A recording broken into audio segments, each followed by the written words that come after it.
Hello, everybody, and welcome to The Beacons Are Lit, a Lord of the Rings podcast. I am your host for this episode, Matt Guerin. With me, as always, is our fellowship. We've got Kelly Conrad. Hey, Matt. And Stacey Lyons. What's up, Matt? Hello. Eagle-eyed listeners will already, eagle-eared listeners perhaps, will already be noting that there's a member missing from our fellowship tonight. Our near and dear host, Mike Marbach, has caught the dreaded COVID-19 and will not be. He's our Gandalf. He's battling the Balrog. He'll be back as Gandalf the White next. Yes. Time, I guess. Ooh, tall order for Mike when he returns from being ill. Yeah. And he wanted us to press. He wanted us to press onwards. He said, "Please, fools, go ahead and record without me." A shocking choice from Mike. Yeah, we did scream, no. But in the end, we press on. Yes. Yeah. He's been the primary champion, one might say, of the promise of this series since the beginning of our show. The other three of us have been varying degrees of skeptical or just reserved in their, I guess, judgment. Tentatively optimistic. Sure. Nihilistically cynical. But it's here. It's finally here. Rings of Power has finally premiered. They gave us 2 episodes. We're going to do both episodes today. We're going to kind of just mesh them together as we talk about the various storylines here. But I mean, guys, I don't know anybody. I don't know either of your thoughts yet. So I'm dying to hear. And you know what? And I haven't read a single review about it. I decided not. I usually read a lot of reviews, and for this series, I decided I'm not going to because I want to make up my own mind, and I don't want to be swayed. And sometimes I'm swayed. I want to just listen to it. You know. I love that for you. Thank you. I didn't watch any, or I didn't read any reviews prior or any opinion-based pieces. I read nothing before watching it because I wanted to also just generate my own opinion. But then I read just a few reviews afterwards, purely because I didn't want to miss something obvious. I'm like, oh, is there something I'm not thinking about? Lo and behold, not really. So okay. Okay, that was good. I was going to say, oh my God, are there Easter eggs? Should I be, what should I be following?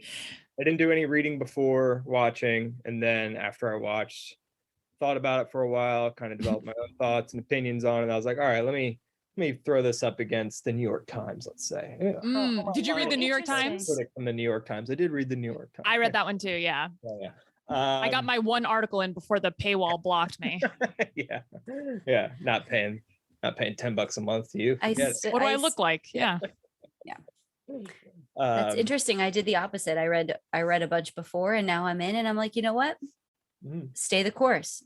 How you feel is how you feel. Because sometimes you get wrapped up in thinking, I liked this, but maybe I shouldn't, or I didn't like this, but now someone's telling me I should. How you feel about the show, listeners, is okay. It's all right. Yeah, you don't. This is a safe space. If our opinions differ from yours, you don't have to come at us. But yeah. So did y'all see? I think this came out today that I guess Amazon blocked their review or like did something to their review. Yeah, because if you Google Rings of Power review, the next 25,000 results are all Amazon blocked fans from reviewing their site, Amazon gating trolls from review spamming their page or whatever. Yeah, I saw a headline that I didn't read it, but it suggested that people were trying to leave reviews before the show was out. So they blocked it, which that's fair. If you're going to try to game the system's going to get you back. So yeah. No, that's fine. Trolls are going to be trolls. Got to block them, I guess. That's whatever. Yeah, we all have to have hobbies. That's theirs. But also, are they, I don't know, how much of it's trolls, how much of it are just people just genuinely being like, I don't know. Hate it. This sucks. Not for me. But enough of the trolls and enough of critics' thoughts. What did you guys think? So these are general thoughts. Yeah, sure. I mean, this is what I'm dying to know. And then we'll jump in and we'll talk about it and we'll get a little bit more in the weeds with it. For me, personally, bit of a mixed bag. But overall, I think it was better than I thought it was going to be. Positive. That's positive. And because I think some of the highs for me beat out what I would have considered like the lows. And that's how I'm judging it. Wow, what a diplomatic overall response. That's overall, and that's vague. So, anyone else? I feel very similarly mixed bag. I am trying to just relax because it's just 2 episodes. So I'm like, there is much to be seen. I would say at the moment I'm feeling similarly, Stacey, where it was better than I thought it was going to be, but my criticisms are pretty significant. Like if these things don't improve, I don't think it's going to turn out well. My opinion's not going to turn out. They're not going to like what I do. Was that a threat? Yeah. So I think generally I'm Kelly just, her phone starts beeping. It's like, you've been blocked from Amazon Prime. Yes. Let's just turn that over. Yeah, but I'm looking forward to episodes to come. Yeah. Matthew. Matt. We're all in the same general area vicinity, I think. Mixed bag. Like I watched the first episode yesterday and then I watched the second episode today to give myself a little time to digest. Smart. First episode, I was like, okay, there's a couple characters I'm interested in. There's a couple I'm not, but like maybe they'll get cool. But like there's some interesting like setup here. I'm kind of in, like I was entertained, like and then the second episode I was like, oh, okay. Like the second episode like didn't, like I thought like you're releasing 2 episodes, like that first episode's going to be a lot of like, setting up, and then the second episode maybe more of like delivering on something, but the second episode was also just more, and even kind of like less, it felt like the second episode felt like a lot of like filler and fluff to me in some ways, but and so I'm just kind of like, like this is fine, this is good in some ways, but if it wasn't Lord of the Rings, would I be out by now? Like I might be, or I might give it like another 1 or 2. But it's, how many episodes in this? A little bit hanging by a thread. There are 10 episodes. There's gonna be 10 seasons, 10 episodes each. Yeah. Okay. I can't wait to go storyline by storyline because I want to talk about our, I want to talk about this. We got to talk about it. So we start with, we'll start with our, I would say primary lead, who's Galadriel. Sure. We meet her in Valinor as Valinor. Yeah, I'm not gonna try. Let's they are going hard on the R's here already. Yeah. It's kind of all over the place too, because she doesn't go as hard on her own R, Galadriel, as like other people do. She is a Welsh actress, and you can kind of hear that in her voice. Overall, I think she does a pretty good job with her Kate Blanchett accent. But you can hear it, and I kind of like love it because I love a Welsh accent, but I know that that's not the point. So, what can you do? Yeah, I think in general, the accents in the series so far they're just going for it. Like I think I can't help but obviously compare a lot of this to Peter Jackson's trilogy, but it's just like when you think of the accents, like a lot of those actors like weren't from the UK. So it's like they had this very slight English draw versus you can tell in this series already, it's like, it seems like most of these actors are from the UK. So it's like you're getting some hard accents, which I'm here for. But I think every single name they say, Galadriel is Galadriel. Valinor. It's like we're really swinging for the fences here, and it's like, is it a little distracting, kind of, but not a big deal. What can you do? The accents are so hard. I mean, I'm not a trained actor, dialectician in any way. I can't do shit with my voice, so I'm always impressed when anyone can do anything about it. What can you do? Yeah. Bitch about it on a podcast. I can't fight the moonlight, you know? But we meet like young Galadriel, right? She like builds a boat a magical like paper boat and goes to like sail it down a river. She's doing origami. It transforms. It's starting to like turn into a crane or a bird, and it's gonna fly away or sail away. And then some shitty kids throw rocks at it and sink it, and she like kind of almost beats one of them up before her brother interferes. Her brother's named Finrod. Which is it honestly, as a parent of a young child, it made me feel better to know that this has been going on since literally before the sun came up, is what they were saying. I was like, oh, this isn't my shitty parenting. Kids are just monsters. Good.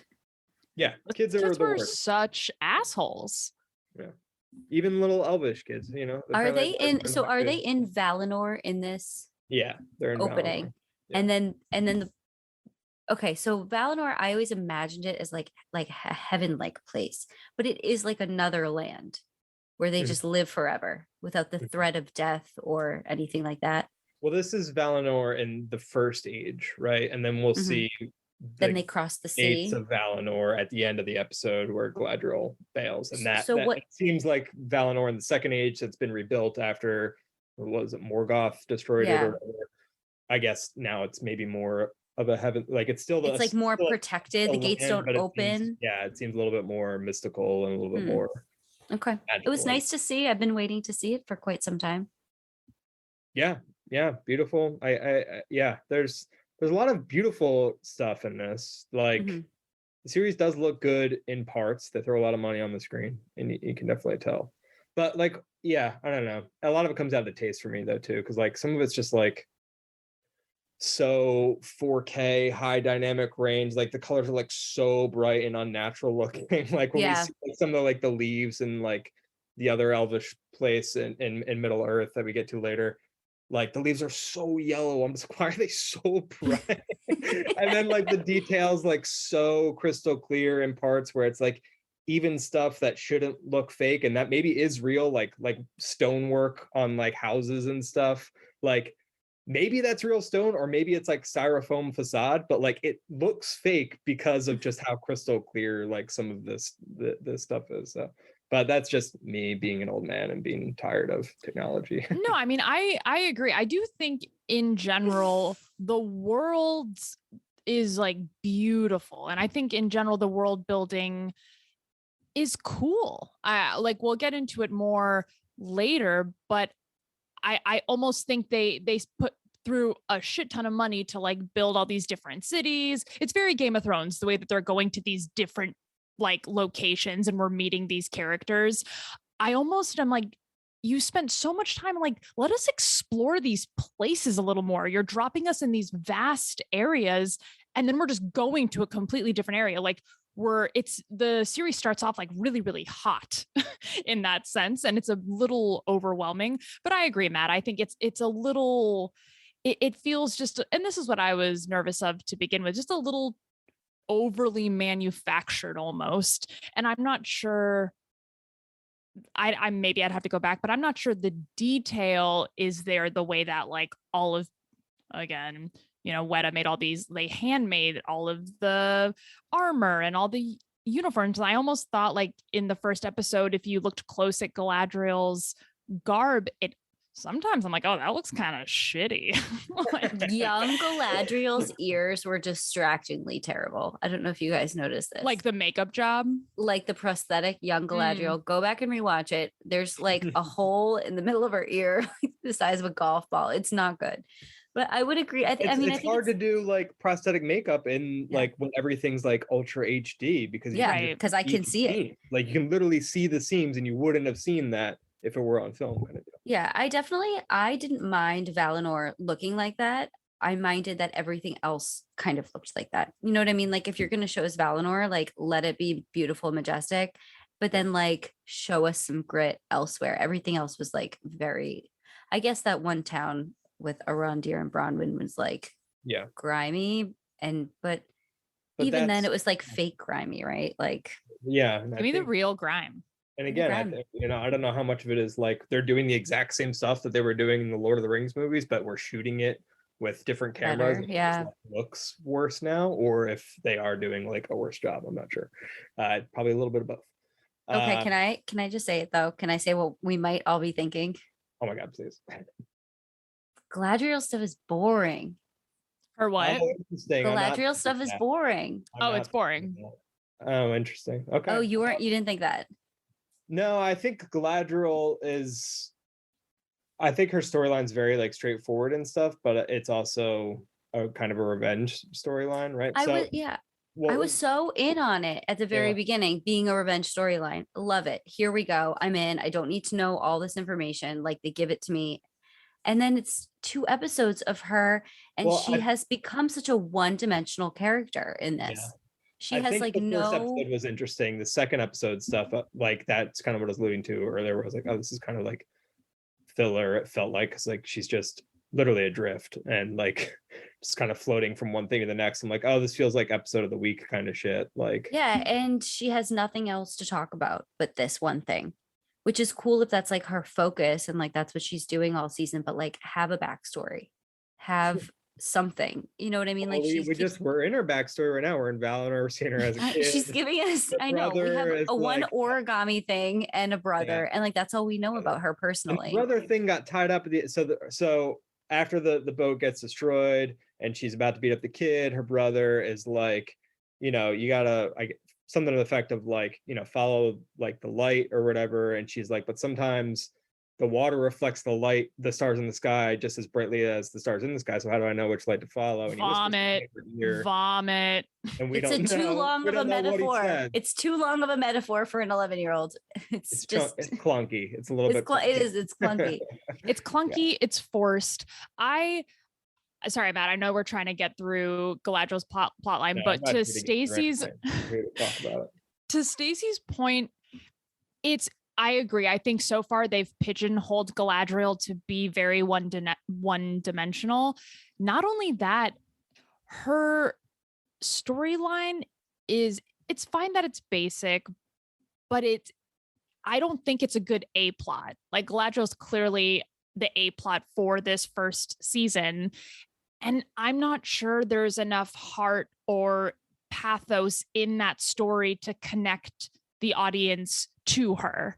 So I just think she's a very weird character to being an immortal being, the highest of creatures in this universe. It's like, where is the interest in following someone who's basically invincible? It's kind of like, okay. That, and we obviously care that she lost her brother, but like we see him for all of 11 seconds, and so not really, right? Like, we care. I kind of don't care about Finrod. Like, we care because we're like, oh, she lost her brother. If I lost my brother, I'd be sad too. But like, it's like a relatable kind of thing, but like there's just so few back and so much forward. And also, my other thing with it is she's mirroring Cate Blanchett, right? She's mirroring like how stoic she was and how kind of expressionless she was, and how she like said a lot with just like the glare of her eyes. But keep in mind, like, that Cate Blanchett Galadriel was however many thousands and thousands and thousands of years in the future. Like, it would have been okay for me personally if a director was like, you can have expressions, you don't have to be exactly like her, because we all expect people to change as time goes on. Maybe you'll be hardened by then. Like, I think she and the director and whoever's created this Galadriel is trying so hard to make it be like that, like very poised, stoic Cate Blanchett type Galadriel, and I just don't think that fits here, and it's going to get so boring if she does this episode in and episode out. I disagree slightly in that, like, I think she's not necessarily mirroring Cate Blanchett. I think she's trying to evoke aspects of her, less than mirroring. But like, I don't know that she's like totally stoic though. Like, I think she's definitely got a lot more anger and rage in her than we see of Galadriel, but than we see of Cate Blanchett Galadriel. Like, she is like quivering in like rage sometimes. Yes, like, but even then it's quiet though. And like, yeah, it's quiet. But I think that's kind of what I mean. Instead of stoic, like, it's like I wouldn't want a Galadriel who's like fucking flying off the walls and insane and shit. No, but like that's the point. If all you're giving is anger, it doesn't really matter if she's flying off the rails or if she's just slightly quivering and kind of more quiet about it. It's like boring. Like, I want more of any other emotion in her. That I don't know if her storyline's most interesting, or if she to me is giving the best performance of the four main leads. I'm most interested in what's going on in her story than any of the other ones, I think. I think I felt the same way after they were in that like cool castle in the woods, or in the winter in the first episode, and after the boat thing, I'm just like, I hope that you bone this guy, because that's what I need right now. Like, I need a little excitement. I need a love story here. Yeah, with I feel like hottie hot guy, and just do it. We're all thinking of it. Go for it, and then let's save episode 3. Let's have some love in episode 3. I think it's like a really strange choice to place your emotional anchor on the least emotional creature of this universe. Like, elves famously don't really express their emotions very freely. And I think that's what it comes down to for me personally. Is I do agree with Matt in the sense that Galadriel is going to have the most epic story. Like, her story is going to have the largest scope, and she's probably going to do the craziest shit. We can see that she's like an amazing warrior and fighter, all these things. But it's just like, oh, can an audience connect with that story on an emotional level? And so far, I'm not there. I totally agree with that, Kelly. Yeah, that's totally fair. I don't know that I'm emotionally invested in any of these characters so far, really. Right. I agree. I think in general that's lacking from the series so far. I'll tell you who I'm invested in. But we do move through like this kind of like prologue-esque, like prologue from the film trilogy kind of sequence after we leave Valinor, where we're going through the kind of destruction of Valinor by Morgoth, right? And then like the elves sets out like Middle Earth, and then they're waging war against orcs in Middle Earth, and we get some wet orc action. It's hot and wet orcs in that rain fighting elves. Finrod's getting crowded and killed. Did that turn you on, Matt? Oh yeah. Just a group of wet orcs. Woo! Oh man, yeah, it's getting hot and bothered by that orc sequence for sure. I didn't think that battle was as exciting as I wanted it to be either. No, none of this is as none of it's as exciting as like the movie prologue. We talked about it, I think, for like 40 minutes. An hour. And a full episode. Holy shit, it's so exciting. It's so incredible. And then this is kind of sleepy. It's so muddied. Like, there's so much going on that you lack detail and specificity. It kind of just seems like an orgy of these high definition images. And it's like, wait a minute, what am I even seeing? Like, yeah. So it just felt a little chaotic. It's hard to compete with Cate Blanchett's prologue, because that's probably one of like the best prologues. And if you're gonna do another like parallel prologue, it's got to be damn good. And this wasn't. Yeah. It was a fine way to start, and I appreciate actually the way they started. It was like, yeah. I mean, and so then we like, yeah, and so like Finrod dies, and then that's her brother. His whole mission was to kill like the evil that destroyed Valinor, like Sauron, and all the orcs and whatnot. And so Galadriel's whole mission now, seemingly for this entire series, or at least for the series so far, is going to be just finishing her brother's job, destroying orcs and destroying the evil that destroyed Valinor in the beginning. And now she's in Faradwaith, which is like the northmost part of Middle Earth, and they're climbing CG ice cliffs in capes, like in high winds. I'm like, y'all should not be wearing capes on the side of the cliff. That's slowing you down. It's dangerous is what it is. Yeah. It's a dangerous journey. They have ice picks and no ropes. Yeah, no ropes. And it's like her and like this little like platoon of elf soldiers that she's leading, and they go into this cave, and there's like this hot anvil, I guess, maybe this anvil that's like still hot, even though everything's been like just this whole like fortress has been abandoned for a while. And she pours some water on the anvil, and the symbol of like Sauron appears, although she doesn't know that that's like what it is yet, I guess. And so like the trail's close, and then her soldiers are like, we're getting out of here, right? Yeah, they're like, we are gonna come clean with you. We have been following you just to like play nice. We were done months ago. We're gonna go home. And then we get this cave troll attack, which this snow cave troll attack. So it's like, which is so funny the way they yelled like snow troll. Because I was like, you really couldn't have thought of it. Like, I guess it's supposed to be like a cave troll, a snow troll. Who's naming these trolls? Daytime troll, nighttime troll. Yeah, it's like if you were about to be attacked by a bear, would you like scream black bear, grizzly bear, forest bear? You would probably just say bear. When they yell snow, like, are there different powers of a snow troll over a cave troll? Yeah. No, I have no idea. I don't think so. I will say this snow troll looked scary. Very scary. No, we don't. We didn't get enough of him, and it was like such a quick, quick work of it. The cave troll scene, we had like 8 men in different corners, giving them their best stuff. And Snow Troll, it took them all out, and then Galadriel just got to like one-on-one him. And I was like, which was a little. I mean, again, I think it's awesome that we're seeing the like warrior side of Galadriel, but it's also annoying when someone is like that good. Like, was no one else if no one else is like even why are you there being as exactly why does like she why are you even you're dead, wait.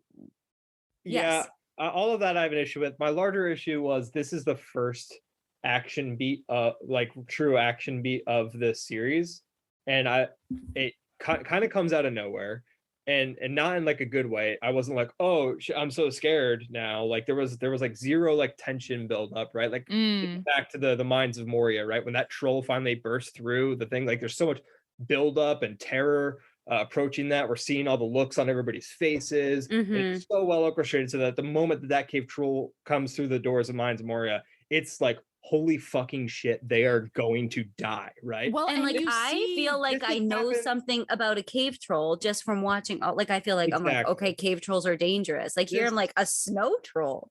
Yeah, this scene just kind of is thrown upon you, and they throw some stuff. There's no geography, there's no clear sense of geography to where anybody is or kind of like what's happening. So there's like not really any sense of like tension or stakes. And then we get kind of like Galadriel does a cool run up the sword and flips over him, and it does some cool moves, but you see a bunch of really cool shit in the dark.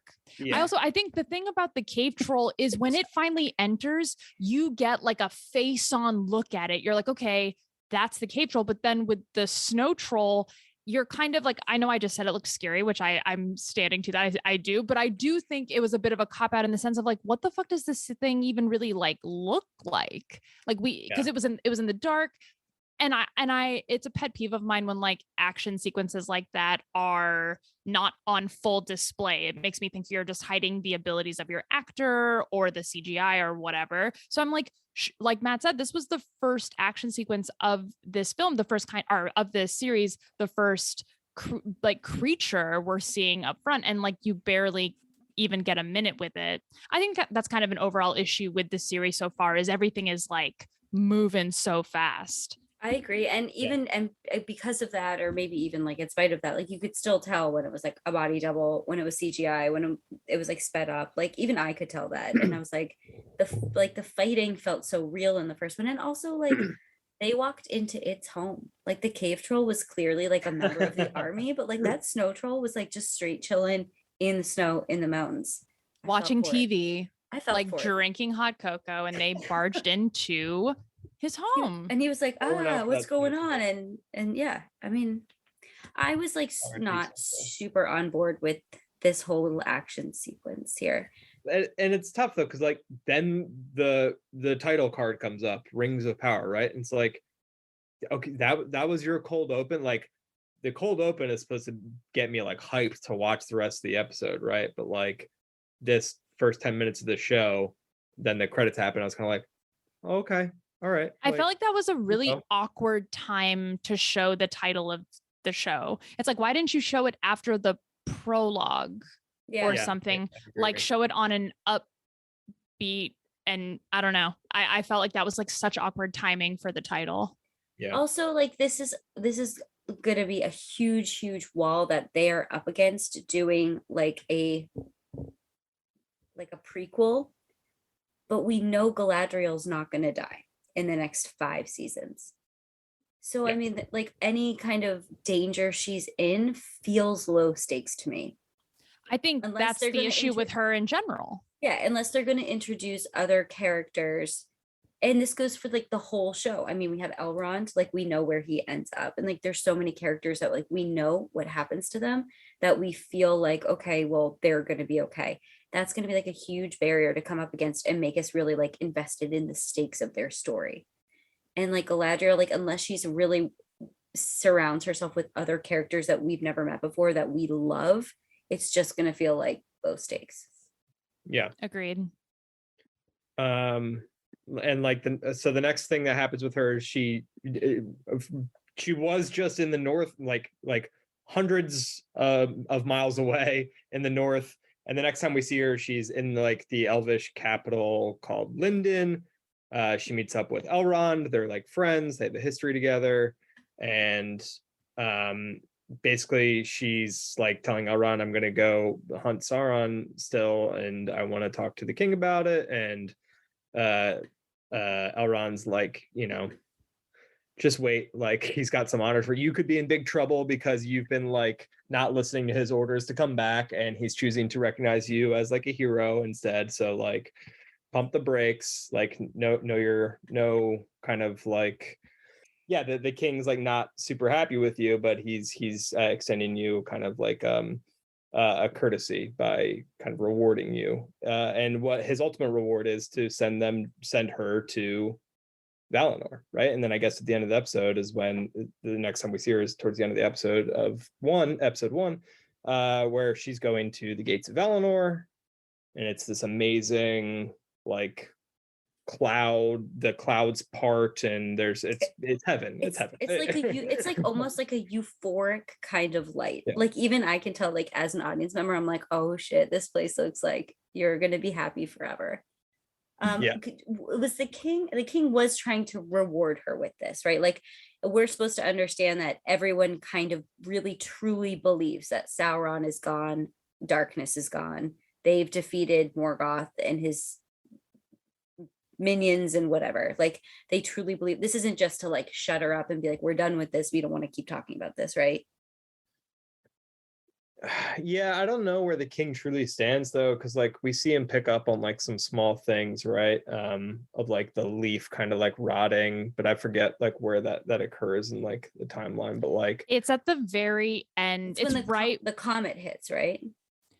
Yeah, but it's like Galadriel jumps off the ship, and then we cut back to Elrond, and that other elf, and he picks up a leaf, and it's like dying. Like, it's like at the end when the comet hits, kind of that whole same time.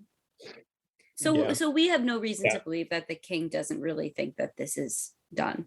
We have no reason. I kind of think King Gil-galad is his name. I kind of think that he's a little bit of like, look, there might be something, but like we can't keep doing this. Like we just want to get on with our lives a little bit. Like it's just like come on, like let's just stop. Like maybe there's something, but like right now we're good, and like everything around here is good. So let's just relax.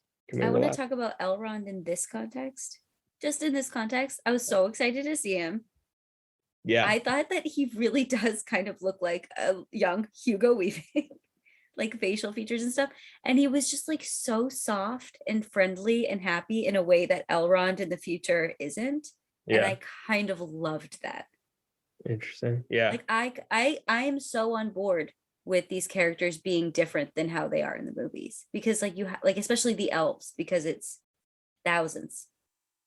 Yeah, I kind of liked the Elrond dude, which I didn't. The actor is playing him. Like I was like, oh, this guy's giving like a noteworthy performance a little bit, and like, I don't think he looks like Hugo Weaving. I do. I see it. I like imagine him like weathered and with his like really long hair. I think you can get there. I think they both have prominent foreheads. Sure. Sharp, angular features. Yeah, I think in general the performances are so far pretty solid.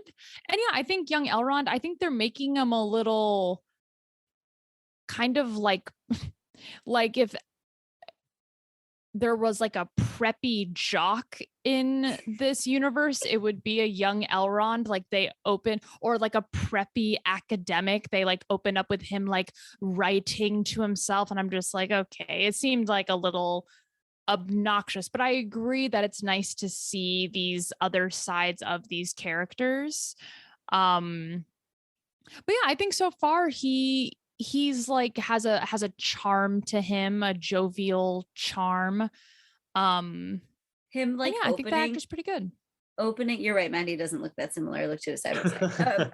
Him writing in a tree by himself, I was like, oh, this is where he starts getting a little extra. This is where I can see how he gets there later. Well, I was like a little dramatic, like a little like one for a little bit of flair. Yeah. Just dipping his toe and seeing how he feels when he's being a little It was extra. definite like Bilbo vibes originally for me. Yeah. Like, oh, okay, like we're kind of like working in this kind of like element where we're writing the story within the story a little bit, but then it just turned out to be King Gil-galad's like speech, which I thought was kind of like fun. And he was kind of like mouthing the words. Mouthing along to it. I thought that was really cute. Going on. And yeah, and then and so continuing with Elrond, he speaks with the king at one point about Galadriel, I think, right? I'm trying to remember what's like Elrond's like job description? Like what's his title in this? Speechwriter, consultant. I don't know. Because even though the king is mad at Galadriel, he's like, you know what? If after like all this is said and done, you still want to talk to him, I'll get you a meeting with him. Like he's got the king's ear. Yeah. And I'm like, oh, he's pretty high up. Yeah. Yeah. And so then like his whole setup seems to be at the end of episode 1, King Gil-galad's like, do you know the work of Celebrimbor? He's like, oh, the famous elvish smith, of course I know him. And he's like, well, he's working on this mission of singular importance, and we want you to be a part of it. And then Celebrimbor walks up, and Celebrimbor, weird vibes coming off Celebrimbor. Such weird vibes. He reminds me of like a theater department's like the head of a theater department, but like in a high school. That's what the vibe I got from him. Yeah, I don't know. He's like way too like esteemed in himself but like I guess he earns it, but like I don't know, he just seemed like cocky, also kind of evil, but I think that's like kind of appropriate. I think Celebrimbor is like kind of from what I remember of the Shadows of Mordor video game, he's kind of a little, he dabbles in the darkness a little bit, but like also a little too like peppy for an elf. Like he you know what I mean? There was something about him where I was like, you don't feel like an elf. But then I believe that you are, but yeah. And then in episode 2 though, he's kind of like, oh, I've never done anything great, and like compared to the real greats and stuff. So I'm like, what is your deal, good sir? We need to know everyone's jobs. Yeah, I need it to be like the real world or something where they just keep showing names, ages, and then like a brief job description underneath, like on The Bachelor or something. Like if they could throw that up like every like few appearances, that would help me out a lot. Yeah, he's weird. He's got some strange vibes. I think when he first comes on the screen, I don't know why, I don't even like really watch Star Trek, but I'm like, oh, you kind of look like you should be in space. That's great. That's perfectly put. He does look like a Star Trek cast member, for sure. And I'm just like, oh, I don't know. Yeah. So then Galadriel almost refuses the crown, goes to Valinor, jumps off the ship. What's her fucking plan, right? She jumps off the ship before it crosses through to Valinor. This is all of her friends. A nightmare situation. Like, don't do it. This is terrible. She just jumps into the ocean. Has no flotation device. It's the ocean. But again, to Kelly's point, I think we're not that worried, right? Because it's obviously we know Galadriel's fine. But I was super worried. Like, no, like saying what I said before about like low stakes, isn't that? being in the middle of the ocean with nothing around is like my greatest fear. Oh man. And I was like, what's she gonna do? And Walker was like, my husband was probably like, he's like, she's probably just gonna swim. And I was like, haha, no way. Then we pick up. She's swimming. She's swimming. Freestyle stroking down that in through the ocean. But that's kind of, I guess that bothers me. It bothers me because she jumped off this boat, and for a minute, because Stacey, that scares me as well. Just the ocean in general. Like when I'm just safely on the shore looking at it, I'm like, oh, that is a terrifying place. So I was scared for a minute, and then immediately after, I was like, I don't know how she's going to get out of this situation, but we know that she will, and that's just going to be every challenge that Galadriel has. I'm just going to say, okay, don't know how, but it'll be fine. And as a viewer, it's like, that's so uninteresting. I know, that's the problem, because we already know. We know she's fine. We've known that all along. Yeah. So like you said, it's a tough, you said it perfectly. It's a tough place to put your A game material. Yeah. For that to be like your A plot. From an emotional standpoint. If you need a compelling like storyline with her, it's got to be through relationships. Yeah. And she doesn't have any yet. Still none. Yet. Yeah. So she's swimming. She gets picked up right by like a shipwrecked like hodgepodge group of people that have like assembled some wreckage and have kind of like made a boat out of it.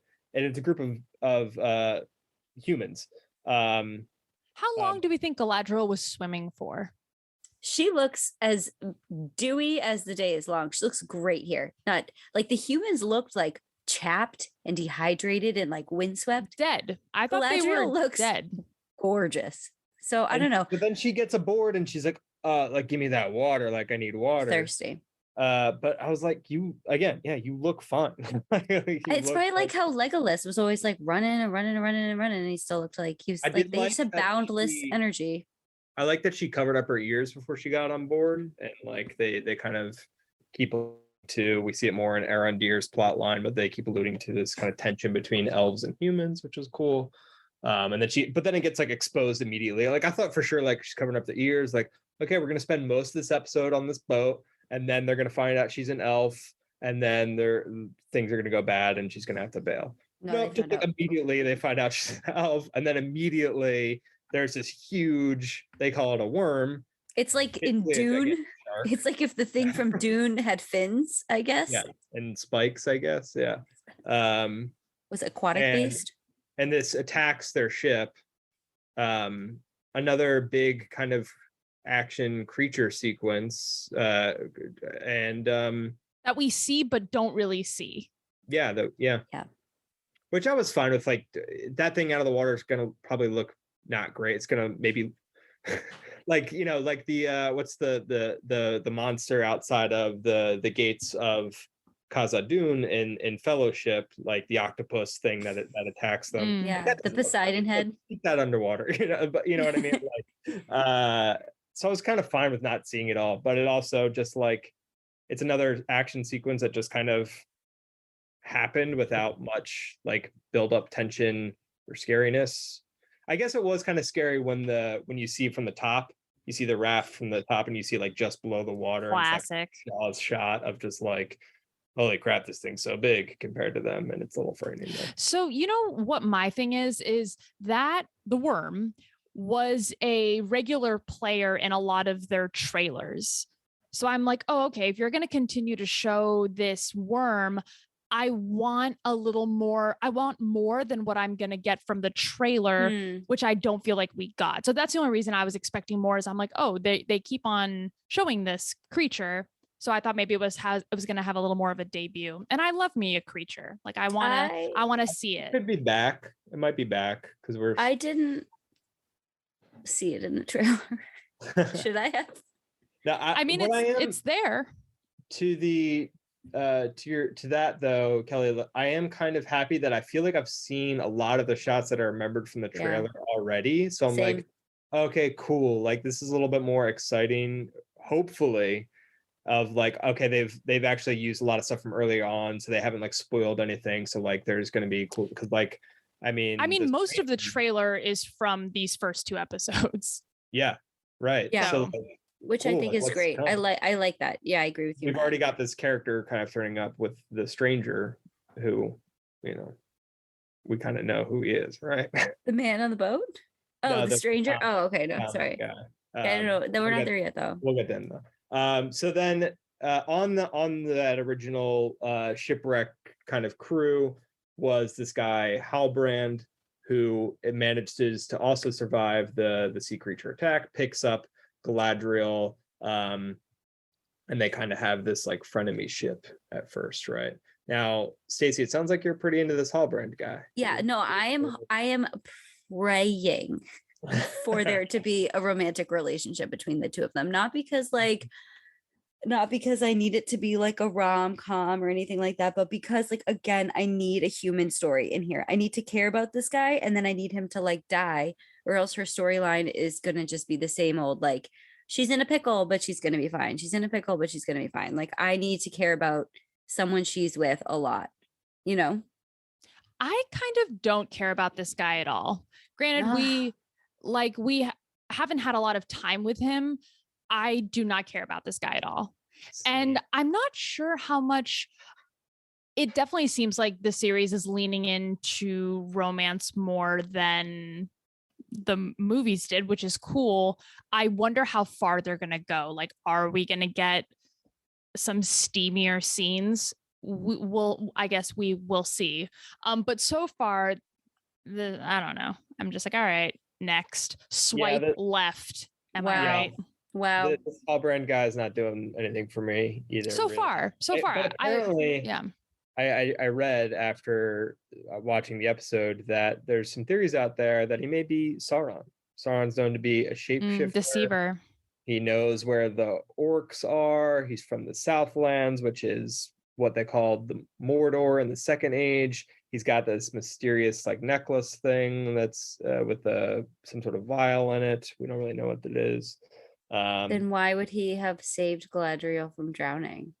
According to the article, that's kind of shit Sauron does to endear him, to get the trust of people in high positions so that he can manipulate things to his gain. Okay, I'll be so annoyed if that's the situation. But if it is the situation, then I'm so annoyed at you for telling me that. Okay. Well, because I never would have guessed that. It's a theory. It's just a fan theory based on an invented character that's never been seen before. This is a series original character. So I wouldn't put too much faith into what the Vulture has to say about it. Okay, fine. I will say, I'm going to say 2 things, a high and a low for me about Galadriel's. High, I do like the poetic way that she and the elves talk. I really love some of the things that comes out of their mouth. Like when she's like, I can't even, like, you haven't even lived long enough for me to tell you all the ways that I've been hurt, or something like that. Like that line was lovely when they're talking about like why would we go where the sun even fears to rise? Like everything they say is like a little poetic, and I love that. One thing that really took me out of this scene, specifically the ocean, it was like the ocean itself, like going back to what you and Kelly were talking about, it looked pristine. It didn't look like an ocean. It looked like a lake. And I could feel like I could tell it was like being filmed in a pool. And it's just like, oh man, like we have so many good ocean scenes in cinematic history that managed to make it look like an ocean. And this just didn't. For a long time, I was like, I don't think that they're in the ocean. I think this is like a narrow strait. I think it's a set. It was, yeah. It felt like that. Yeah. Well, I'm telling you that there's I know it was a set, but like watching it, I was like, this feels like a set. And I don't usually feel like that with ocean scenes. Like Castaway. I feel like the series so far feels that way. It all just feels like a set. It doesn't feel like any of this was really shot on location. This was like the first big time for me where I was really like taken out of it because of that. Like you and Matt are have much better eyes for it, and like much higher bars for, I think, cinematography than I do. And this was one where I was like kind of let down by how the ocean looked. Yeah. We should probably wrap up Galadriel here before we go for like that was my conclusion on Galadriel. Yeah, so that she falls to the bottom of the ocean, gets pulled to the bottom of the ocean, and Halbrand goes and saves her and pulls her back up. And then we see a ship pull up at the end of the episode with a figure on there. Any takes on who that is? Any thoughts? No. Silence, crickets. Yeah. I mean, I think it's got to be Numenorians, right? Which is where Aragorn comes from, and Isildur and stuff. So that'd be my guess, because they are an island people. They live on the island of Numenor, and they were like seafarers and stuff. And I think the guy on the deck, I don't know, could be Isildur. I don't know timelines and stuff, but it could be somebody. Yeah, we're gonna have to talk timelines at some point. Yeah. Cool. Yeah. Let's jump to. Let's wrap up the rest of Elrond, right? So Elrond, after meeting Celebrimbor, is like, okay, I gotta hook you up with I gotta build a forge for you. That's what Celebrimbor's asking of him. And he's forge that's hot enough to breathe fire as hot as dragon fire and as pure as light or something like that. And so then Elrond's like, all right, I know the guys who make the best forges in the world. They're called dwarves, and we're gonna go to Khazad-dûn. My best bud Durin, he's gonna hook us up with some good forge tech. So let's go to Khazad-dûn. They cut to just Khazad-dûn, they get there in no time. Again, large complaint about the series. We're just bouncing from place to place. There's no real sense of time, distance, passing at all yet, even though we've already passed through hundreds of years from episode 1 to this point already, which is crazy. And so then Elrond goes to the gate of Khazad-dûn and is like, I'm here to see my friend Durin. And they're like, no. And they just shut him out. And for a series that hasn't been funny at all yet, but has tried a couple times and failed, in my opinion, the dwarves were a comedic highlight, I would say, in the second episode. I totally agree. I totally agree, Matt. I was so happy. What's your name? Yeah, keep going. Yeah, it was just great to see him. So happy. And it wasn't like a forced, hacky, jokey type of way. They were just genuinely joyful. I laughed out loud in several parts. I think you can tell what I'm going to say. I freaking loved these dwarves. I'm like, these are the dwarves that we don't see a lot of dwarves in Lord of the Rings. We get Gimli and we get backstories. We get arguably too much of them in The Hobbit, but in The Hobbit, and it kind of and you're kind of like, whatever. These are the dwarves I'm on board with. This is it feels like I waited so long to see these dwarves. Yeah. I am so excited. I'm so excited about these dwarves. Yeah, I think Durin and Disa, to correct myself, Disa as his wife, I thought they were such a fun pair. And him being to Elrond, okay, you can come in, but you can't stay for dinner. And then her being immediately like, Elrond, you're here, stay for dinner. I was like, okay, this is again, it could have been funnier. It could have been a little tighter comedically if that's what they were going for. But I was happy to have some actual funny, light kind of comedic moments in there. Again, I think they'd tried a couple times up to this point with some jokes that just didn't land, mostly with the elves. And also hard to be funny as an elf. Seeing Khazad-dûn for the first time, guys, how did you feel about that? I don't want to come too negative. So okay, all right, fine. I loved it. All right, guys, I loved it. Okay. All right, I was like, this is where they ran. This is what it looked like before. It was all just I don't have the imagination to picture what it would have looked like. So I was very surprised and very happy, and I just loved it.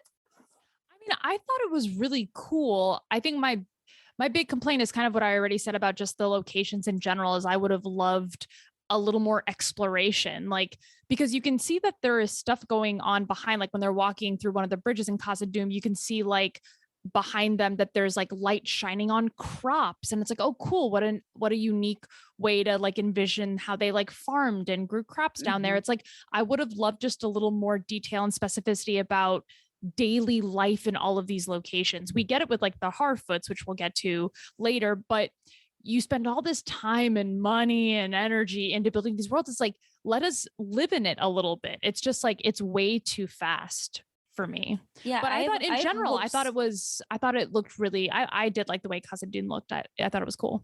I agree, and I'm just like I'm hoping that we're gonna spend more time there. Like we're probably not, but in my mind, I think I wasn't disappointed yet because I was like, oh, this is gonna be a great place to explore. But you're right, we probably won't.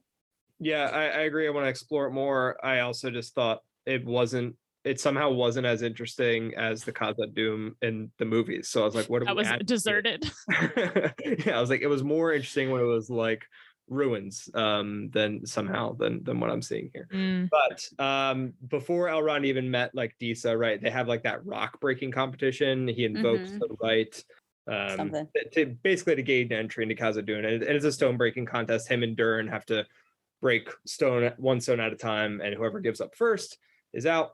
And he's going to be banished from the kingdom, from all dwarf kingdoms forever. This is when I said earlier in our recording that this kind of felt like filler stuff. This was top of mind of what I was thinking. I was like, really, we're just like breaking stones so that they can even like talk to each other. It wasn't particularly funny or interesting or even dramatic at all. Like, we know that they're going to get along and talk. It was just something that didn't sequence that didn't add anything. Like, it didn't add character development, it didn't add humor, it didn't add drama. So I kind of hated that whole sequence, but I was happy once we got away from it and we actually got to meet the family and learn a little bit about their history and stuff. Okay, I'll disagree with you there. I really liked it. I really liked it. I think the actor playing Elrond did a remarkable job from the second he sees Durian through this entire rock breaking competition of like looking confused. Like, he doesn't really understand. He's like, maybe Durian's just messing with me, like maybe this or that. And then he gets to the elevator and he half expects it to like all kind of be a joke. And then he's like, you get that. I think it's like a really lovely intro to where they're on the elevator talking to each other, which is such an emotionally charged conversation. I think that's earned because of what we just went through, like what he's literally making him do just to have an audience with him. And you can tell how mad Durian is and how standoffish he is. And I think the actors here just did such a good job with all that subtlety. Yeah, no, that's fair. I still it's disagree. Okay to disagree. I think also Durin was just like mad at him for missing his wedding and the birth of his kids, and there was that good line of like, 20 years maybe a blink of an eye for an elf, right? But I've lived an entire lifetime in that time span. I was like, I kind of get it. And then I was like, I kind of get why he's upset, but I also am kind of like, it's just dwarves kind of being dwarves a little bit. And so it's just kind of like, just want to move on and get to more interesting things. I thought this was like one of the most interesting things in the 2 episodes. This is like what I'm here for, is like, Kelly, you want to break this tie? Yeah, I'm like, these guys they've long been friends. One is hurt. How are they going to solve this? And I'm like, this is the kind of stuff, like their chemistry in this conversation is like what sucked me into episode 2. Like, I really like was very really like loved all this stuff. I see both opinions. Not done. No, I thought it was a very fun and creative way to show a little bit more of like dwarf culture, you could say. So I appreciate that, and trying to recreate this like happy energy that the dwarves like typically invoke, the humor, the lightheartedness, the whatever. But I do agree that like we lived in it way too long. And I do felt like it felt like it was stalling. So I felt like pacing wise, it didn't feel completely necessary. So I guess it felt like a little forced. So I see both ways. I'm not sure that's a tie break. Well, yeah, we'll just call it a tie on this one because this is how we do this podcast every out of the four major storylines, I think that this was like far and away like my second favorite one. And I was like, I think we'll talk more about this with probably the next one that we're talking about, but like I think they did a really good job of, I felt like I knew a lot about the dwarfs coming into this and just seeing these few scenes. And like, I felt like I already knew like what kind of vibe we were getting from them, like what kind of history they've been through and who they are now as a people. And I appreciated the time we spent there. Yeah. Right. They have dinner. Eventually, they agree to like hear Elrond's proposal for them, and then later on, we see Prince Durin going to King Durin III, his father, who is untrusting, and he's basically like doesn't trust Elrond no matter kind of like how friendly he seems, and seems to be coveting something shiny, which is probably what is it called, the Arkenstone or whatever from the Hobbit. I don't know, could be something like that. We'll find out. We'll find out. Let's jump to Arondir, a guy we haven't really haven't seen or really talked about at all yet. So Arondir is this elf who is living in an outpost in the Southlands, and basically they are tasked with keeping a watch on this people in the town of Tirharad. I don't know how to say it. Terre Haute, Indian. Yeah, sure. And they're basically this is a village of men that fought on the side of the orcs during the battles and the wars previously, and so this outpost is meant to keep an eye on these humans and keep an eye out for any rising evils, I suppose. And yeah, how are we feeling about Arondir, y'all? Snooze. Right? Like, yeah. I can't figure this. This performance and of this boring guy, and I don't know. The guy's playing Arondir. I don't know him. I don't know if he's giving a deliberate performance that is going to pay off later, but I can't tell where he's coming from. Like, I don't know what's going on with him. I'm not buying him as like a badass at all yet. He seems like overly grim and moody. All these scenes are dark. There's nothing there for me to grab onto at all. Yeah, and he's just a vehicle for these other things to happen so far, but like an empty vessel is kind of my he was snoozy. And her name Bronwyn, and I like that actress, but she felt kind of out of place to me in this. Her outfit was something I think I wore from Forever 21 in like 2009. Like, I couldn't really pick up the whole vibe of this. And you know how I love a forbidden romance. Like, like I'm like going into this, I'm like, oh, here we go, an elf and a human. Like, but I was just so not into this. I don't know why. I can't put my finger on why. I'm with you. I wasn't quite as turned off by this storyline as it sounds like you guys were. I agree that Bronwyn, I'm like not there yet either. And her outfit was distracting, which is comical because she's wearing like a flowy dress, but the cut of the dress, quite frankly, I felt was distractingly low. Because I am a 12-year-old boy, and it was just like, the outfit felt just a little too composed, like almost a little too contemporary. I found it distracting. It was, yeah, like everyone else is in like very, like, it was not a period piece at all. Like, I swear to God, I have that in my closet. Swear on my life. Like, yeah, I probably have something similar as well. So I don't, and as far as Arondir, yeah, a little overly stoic, a little grim. Again, I think it's an acting challenge to play an elf, like a Tolkien elf. Sure. I do think that's like a tall order. I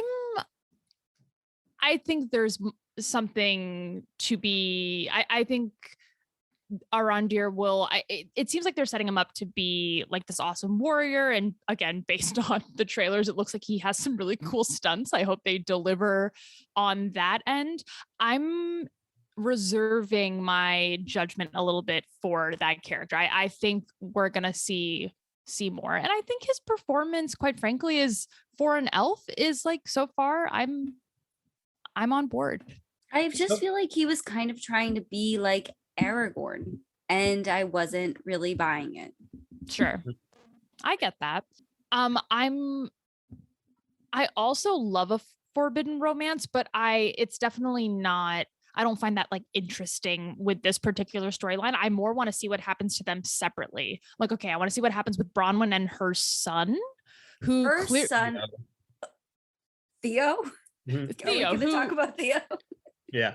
Who looks like maybe they're of like Asian descent or something. I don't know. I know that like I shouldn't be distracted by that, but I couldn't help but be like, oh, I'd love to like see your dad.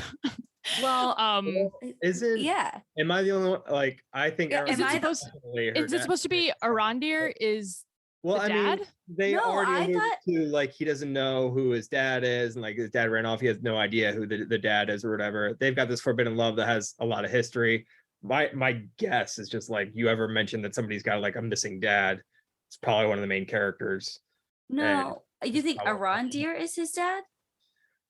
So okay, Best here's where guess, I'm right? coming That's my from. best guess. I don't think that Arondir and her have ever made love, is the vibe I'm getting from them. And two, isn't Theo like holding this like relic sword of Yeah. Sauron's and it Yes. keeps like lighting on fire? Yeah. I think he has like evil blood. I think he has like Morgothian blood.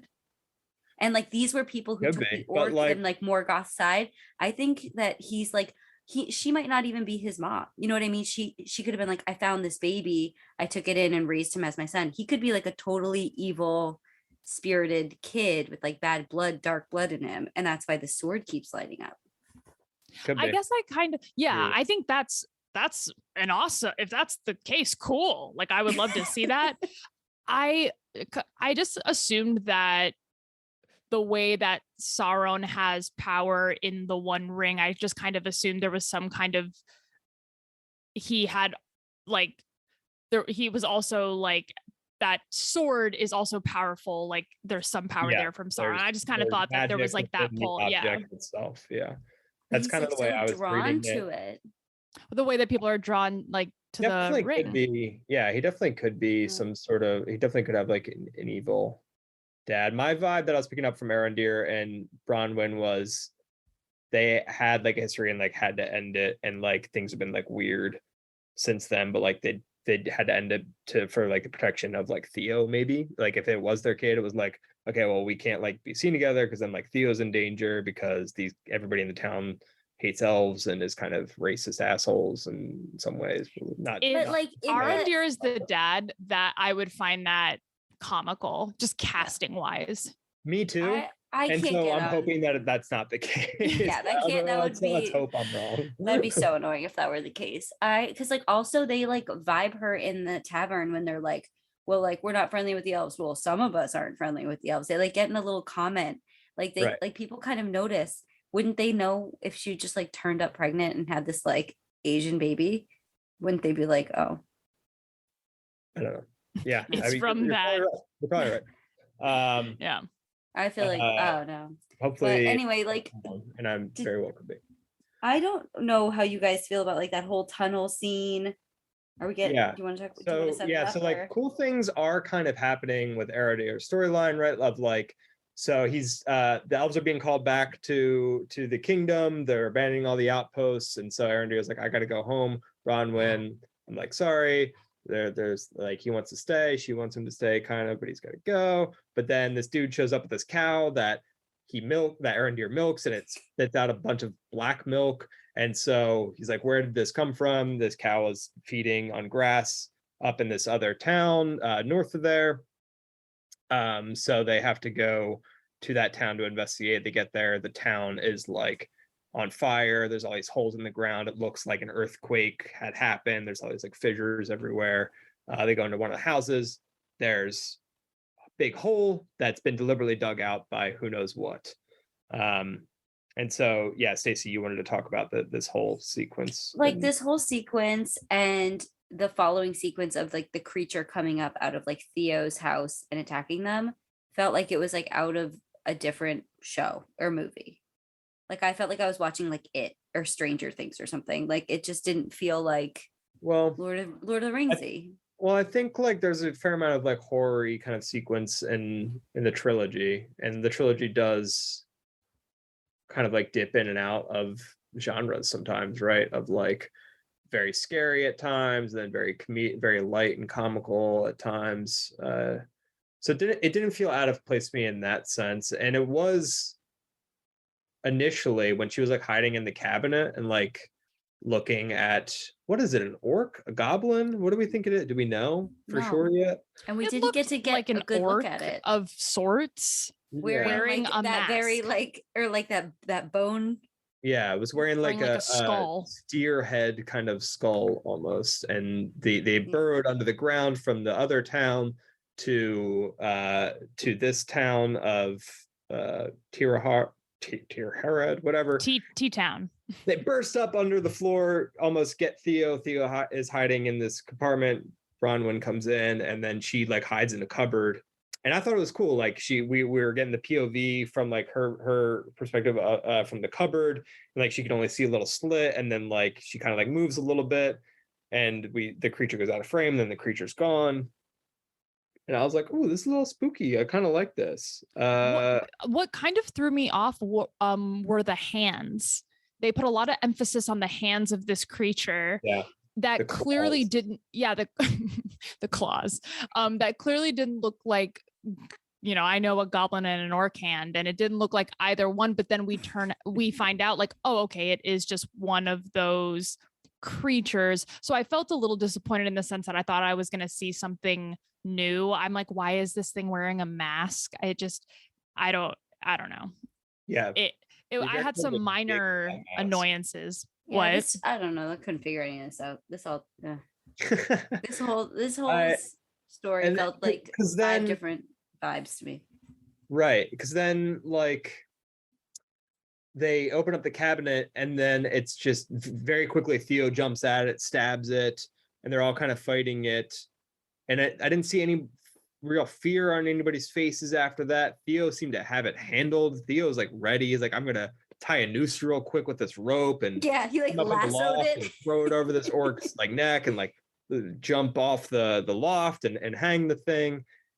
And I was like, this kid's like got crazy skills, like, and because he's really Morgoth Jr. Yeah, he's Sauron's son. I mean, come on, use your heads, people. Yeah, but that kid Theo's kind of annoying me a little bit. I'm like, he's just, I don't know, he's kind of like an evil little kid, and evil little kids are kind of but yeah, I would say this is my least favorite. This is my 4 out of 4. If the dwarfs are my 2 out of 4, this is my 4 out of 4. Mm-hmm. And so Bronwyn cuts off the head of the thing, puts it on the bar in town, and is like, we're all leaving. You gotta go. Like we all gotta get out of here. We're in danger. And so now the town believes her, and they run off, or they're migrating back to the Elvish outpost for safety. And Theo takes the blade of Sauron, or whatever it is, with him, and it glows in his hand. Any other thoughts on Arondir that we want to get out before we jump to Nori? Picked up in the Harfoots sword. Come on, guys. I'm not like that bummed about this storyline. Like, I'm like, okay, I'm on board. It's where the most exciting stuff is happening, I think. Like in terms of like, this is the front line of good versus evil right now in this story. And I also think that because they are characters that we're not, or at least that I'm not very familiar with, I am more open to just what they're doing versus like having a Galadriel, having Elrond, having these characters that you have these, you kind of know the outcome. It's like, I don't know the outcome for these characters. So it's kind of the first storyline. I guess the Harfoots are like this as well, but where I'm getting like, I'm feeling an air of suspense more than I am with some of the other storylines. I think that's true. Yeah. I think I just wish I was more interested in Arondir as a character. Sure. You know? No, I get that. Yeah. So we let's jump all the way back to the Harfoots, who are like proto hobbits. Like they're the hobbits of the Second Age. They're, I guess, what will probably become hobbits eventually. They're living simply. They live by the seasons. They're nomadic. Their homes are hobbit-esque, but they're a little bit more camouflage. Like I was having a lot of fun when the Harfoots first popped up. I was like, I like this because it's kind of Ewok-y, because like they're completely hidden. I'm a sucker for, give me a sniper in a ghillie suit that pops on frame that I couldn't see him before because he's got grass all over him. I'm like, wow, he was so hidden. I'm a sucker for this kind of stuff. So I was like, great. They're hobbits / Ewoks / hippies / they're great. I'm loving the Harfoots at first. 1 out of 4, number 1. Love the Harfoots. I would watch a show just about the Harfoots. They're for real, you're in. You're in. Compelling. Like they're so fun and joyful, and there's still darkness. To me, like everything about the Harfoots feels like I'm watching Lord of the Rings. It just does. Like I feel like I'm back in the Shire. Like it feels good. I did love their introduction. I kind of wish that maybe not every, but I wish that we had more of that world building and development with some of these other locations. Because like right when we meet the Harfoots, it's like, oh, we are really learning everything about how they live. And I think that adds like such a richness to the world. And yeah, it was cool to see kind of the immediate connections from like Harfoots to Hobbits. I do think, again, the costuming is a little distracting. I'm like, what is this shit in their hair? I'm like, ones in their I'm like locks. Yeah, I feel like it's again, there's something about it that just feels a little too contemporary to me, and that takes me out of it. But that's like such a minute note. I think in general, they're really, really fun, and this is like the heart of the series. Like it's with these Harfoots.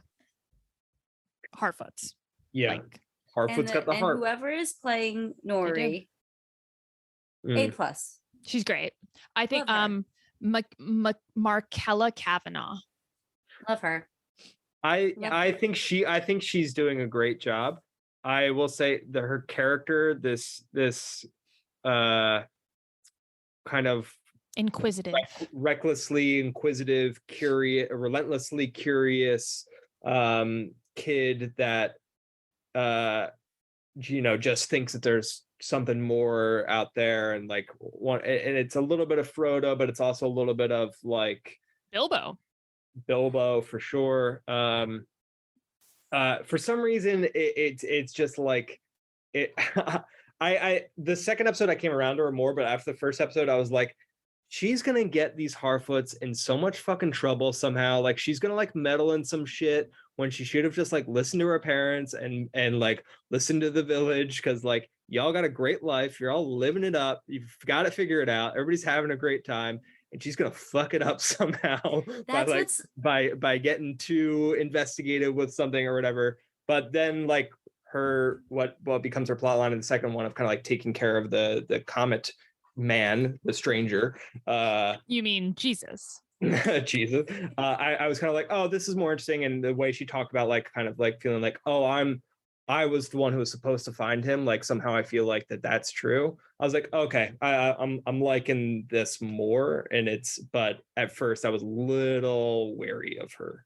Yeah, that's what's like so interesting about the Harfoots living, roving from place to place instead of the hobbits living in the Shire. It's the exact opposite, right? Like when the hobbits in the Shire, like Bilbo and Frodo, want to go out and have an adventure, they leave. They don't really put the Shire at risk. They go out and do their thing. But her whole thing, she's talking to her friend Poppy, and she's like, look, if anything goes wrong, if you mess with this, like you are going to be blamed for everything that goes wrong within our community. And it is like the stakes are so much higher for her to be taking care of this man, the stranger here. You're right. Like it's stressful and the stakes are high, and I just love it. I'm so on board. Yeah.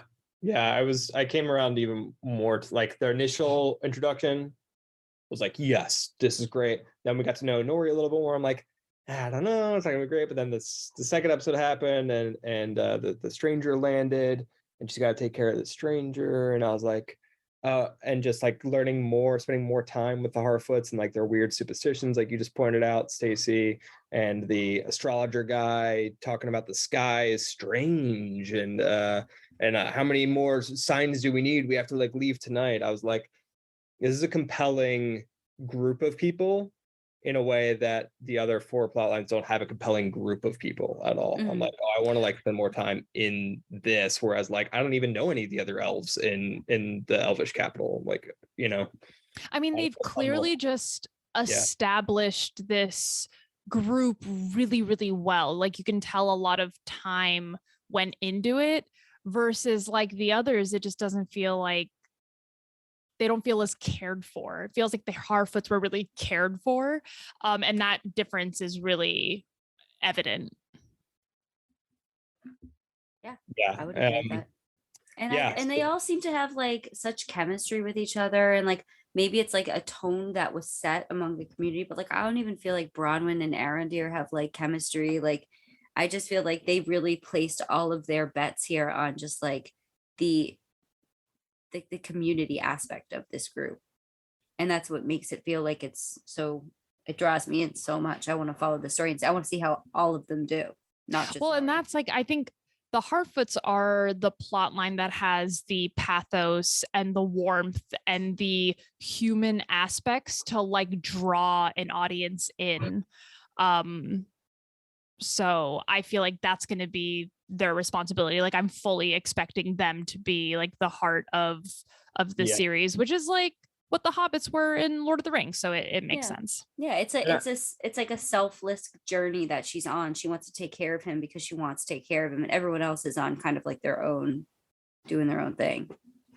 Yeah, and I like her relationship with her friends too. I don't Poppy. know. Love Poppy. Poppy, yeah. Poppy is Poppy's a ride or die, telling her that she won't help her as she's carrying the wheelchair or wheelbarrow. Ride or die, Poppy. Poppy's great. Yeah. So they're kind of just like hanging out for the most of the first episode and just kind of like being like, oh, the sky is strange, don't trust strangers, kind of just like learning about their culture when the comet crashes at the end of the episode and Nori discovers them, and it's this naked man huddled in this pit. And then we pick up at the second episode with him, and Nori goes to wake him. This man kind of wakes up and he's got these powers where it kind of puts out the fire around him for a second, and then it comes back and he kind of passes out again, and it feels very similar to a certain wizard's powers, right? Can we just call him Gandalf? Yeah, right. Like that's definitely who he is. It's definitely Gandalf, right? Right. Yeah. Kelly? I mean, it definitely seems like what made me think of that was just the interaction with the like lightning bugs. I was like, oh, okay, that seems like he's talking to these bugs the same way he talked to the moths on top of Orthanc. So that's where I was like, oh, okay. I don't know. I didn't necessarily think it was maybe Gandalf, but I was like, oh, it's definitely some kind of wizard. Oh, I thought it looked just like him. Yeah, it looks like him.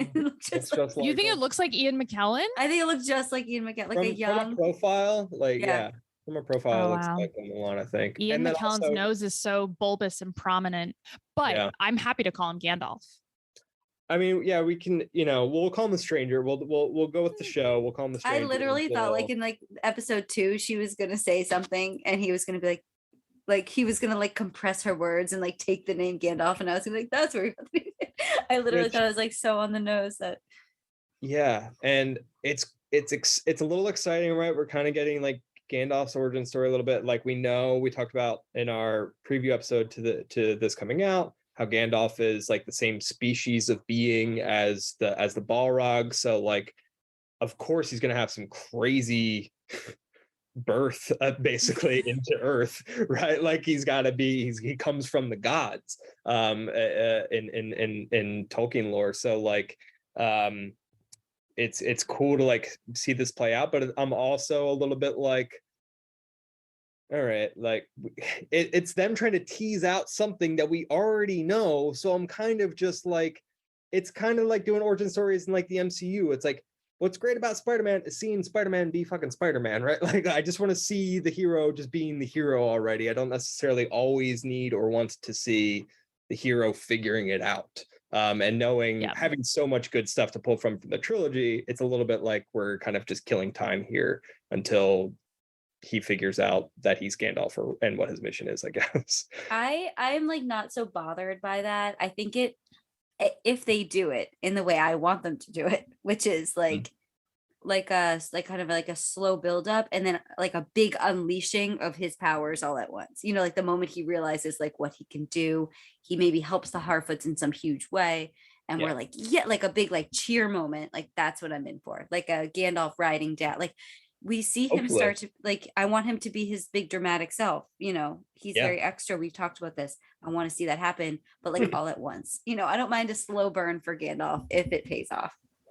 Yeah, I think I agree. I think in general, we have these pretty elementary storylines that they are going to stretch so thin to fulfill 10 1-hour episodes in this first season.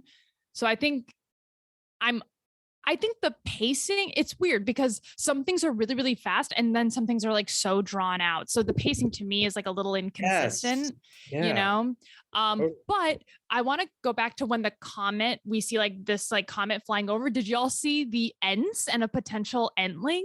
Yeah. No. That was exciting. It was a second. It was a second.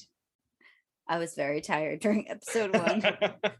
It was so late fair. at night. All my lights were off, and there were moments where I was kind of dozing a little bit. And you would have missed it. How many minutes left? It was like silhouette. I assume that's what it is, but it's like you're in a forest for like 2 seconds and you kind of see like a little Entling too quickly for an Ent move to what you would assume was like an Ent, kind of like, oh, like they were being scared. It was really exciting. I'm gonna go back and watch. Yeah, it's very quick, but it was lovely. I feel like it's just gonna be, I mean, I don't know. What's a little exciting about this show, right, is that they do have a plan across 5 seasons. They kind of know what they're gonna do. And so I'm giving it the benefit of the doubt in a lot of places that are like maybe slow and draggy or feel fillery. I'm like, okay, well, maybe this stuff is going to like pay off down the line. The Ents could be an example of that, right? We just saw like 2 frames of them. Hopefully it did, but it kind of also felt like, hey, here's some stuff for the Lord of the Rings fans. Like, we'll just give you a quick peek. We know what Ents are. Yeah, we know what you like. And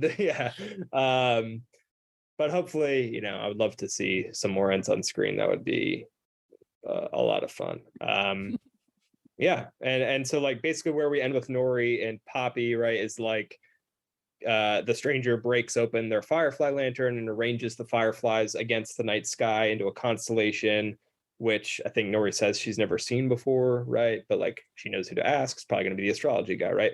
But it seems to be the key to maybe finding, I don't know, the stranger's home or whatever his potential purpose is, maybe, right?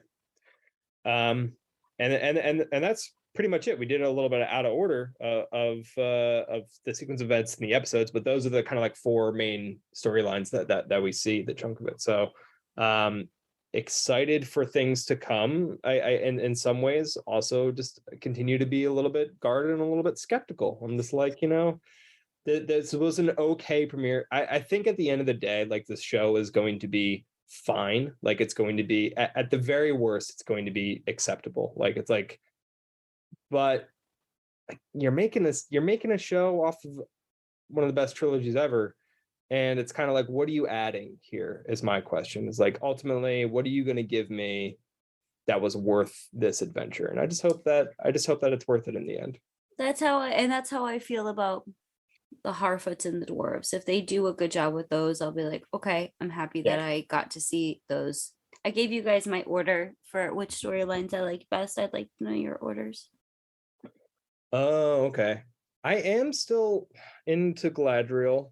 I her, but after the second episode it kind of dropped. So maybe Harfoot's 1, maybe Galadriel 2, with Elrond, and then what's his name?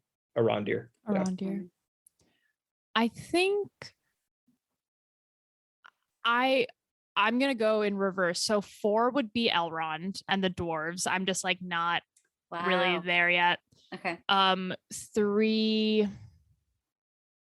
I guess Arondir and Bronwyn storyline, 2 Galadriel, and 1 Harfoots. Oh, okay. So we're all Harfoot 1, but I have the dwarves high. Oh, or wait, the dwarf. I had dwarves and Elrond is 2, Galadriel 3, Arondir and Bronwyn. Yeah, I mean, I think the dwarves have been the most interesting part of Elrond's storyline thus far. So like, let's hope the doors stick around, Elrond's plotline might get like a bump up. But plus that's clearly where they're making the rings, right? Like whatever they're building.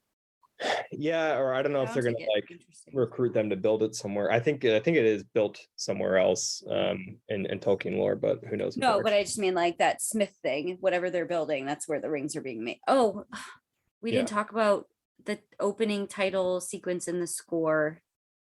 And all for the second episode. Yeah, I really liked the opening sequence, and I thought the score was great, and the score in general. Though it's not our boy Howard Shore, though Howard Shore did the main theme, the credit theme.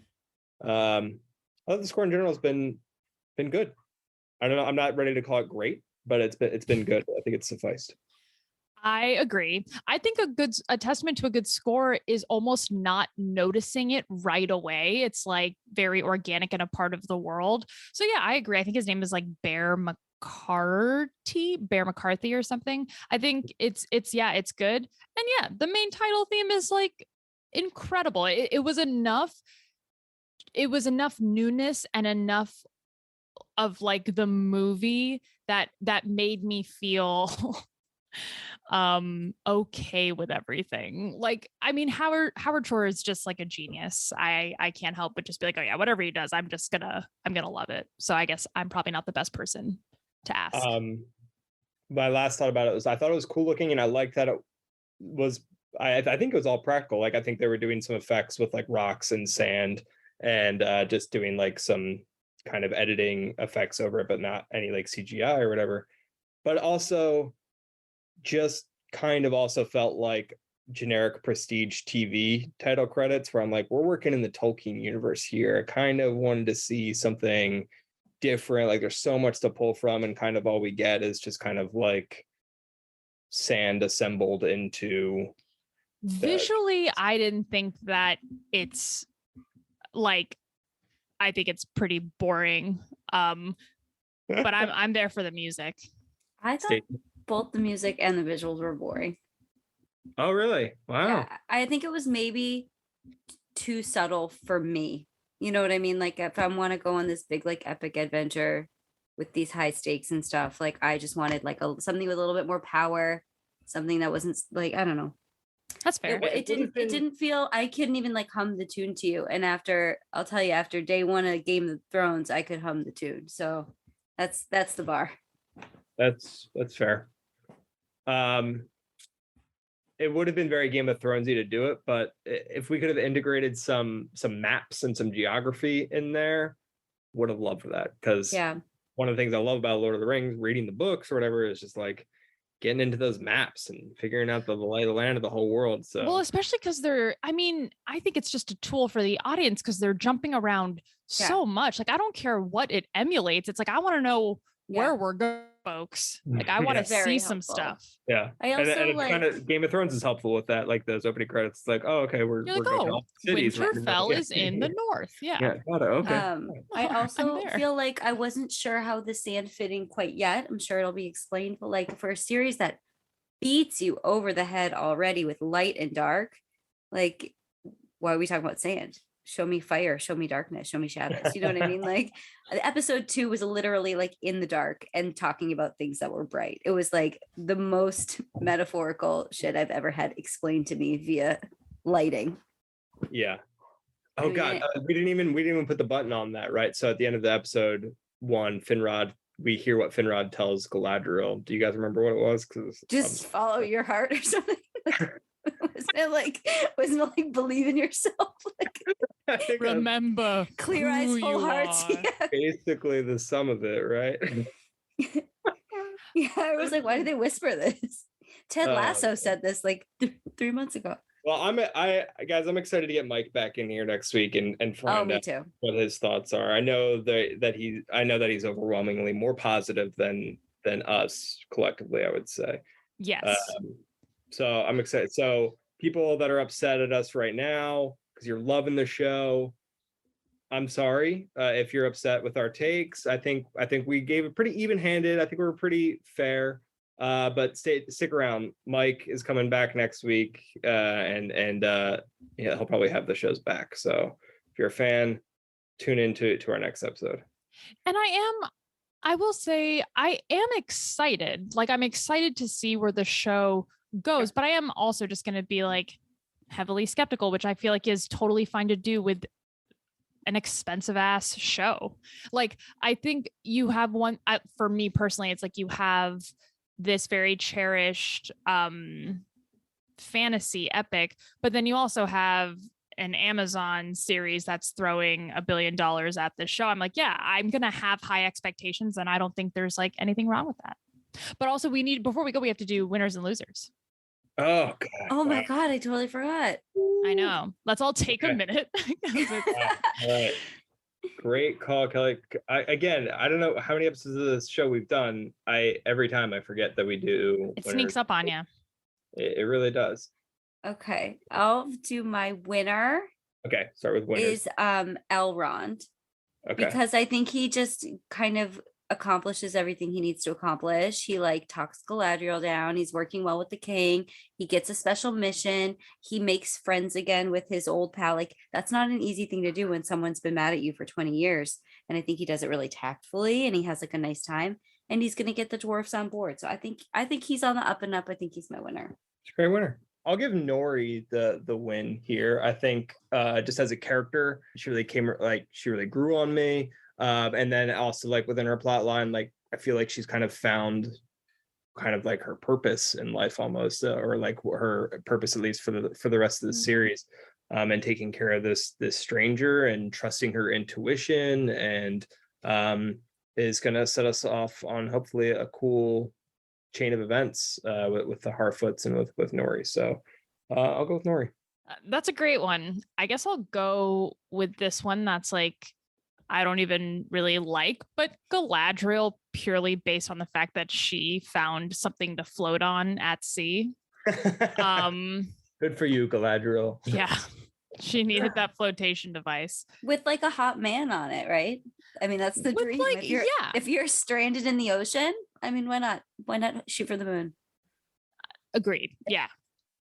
All right. Coming back around, do you have a loser, Kelly? Yes. I think my loser is Bronwyn. Things feel very stressful for her. There's we have this forbidden romance. We have her weird, like, I think my nomination for her comes from stuff that maybe she doesn't know yet, but being on the outside, I'm just like, oh, this is like not looking very good. She has this like her son who is into some shenanigans. She had this horrifically scary thing come up from her floor and like try to kill her. She, the nearby village was like destroyed. I just think there's a lot going on, and quite frankly, it just seems very stressful. Yeah, that's a great one. Before we, Arendir, he gets sucked into the vines. Does he ever come back out? No. Okay, so he's probably going to be my loser. Although, because I mean, he got sucked in. That's never good. No, it's not positive at all. But then my original one was Nori's dad. He broke his ankle, and everyone's worried about if he's going to be able to migrate with them. Oh, and that looks like a bad break too. That was rough. Guys, that was a rough break. What do they do? They leave them behind? Did they like kill them? Like, what do they do? I don't know. Put them on a stretcher, maybe. Made of leaves and sticks. No, maybe Gandalf helps. Yeah, could be. I mean, you mean the stranger? Sorry. I mean the stranger. My loser is a little character we didn't discuss. Eamon. Eamon is that gross-looking dude on the ship who is just a real asshole. He's just got like his face is all chapped, he's dry, and him and his and the rest of the people except Halbrand all get killed by that sea worm. So that him, God, I forgot his name is again. Eamon and his friends. You're my losers. So that'll do it for this episode of Beacons Are Lit. So please rate and review our podcast wherever you're listening. If you leave a review, wherever you're listening, that automatically enters you into like a raffle, I guess we're going to do eventually. And we're going to give a prize of something Lord of the Ringsy away to whoever leaves us a review. And if wherever you're rating podcasts and doesn't allow you to also review them, you can email beacons@xroadscomedy.com.